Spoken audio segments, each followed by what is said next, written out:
Karong adlaw, atong pagaisgutan ang mga sumunod nga panghitabo human nga ming-abot na si Jacob sa lugar ni Laban ug didto mainiton siyang gidawat.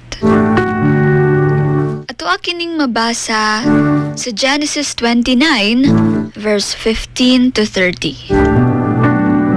Giingon ni Laban nga magpabilin si Jacob uban kanila ug mga lagad sulod sa 7 ka tuig baylo sa kaminyoon kang Rachel, ang iyang anak nga babayi nga gihigugma ni Jacob.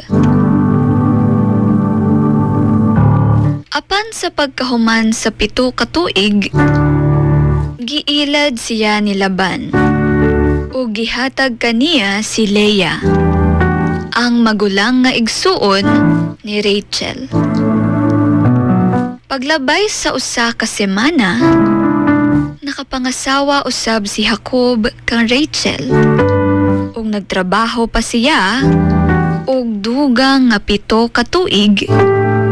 Isip baylo kay Rachel nga iyang gipangayo nga mahimong asawa. Kini nga bersikulo nagapahibalo kanatong tanan nga usahay aduna gayod mga kalisod ug kasakit bisan sa atong gugma ug plano. Apan nagpabilin nga batinud-anon si Jacob sa iyang pagpaningkamot ug sa iyang pagkagusto.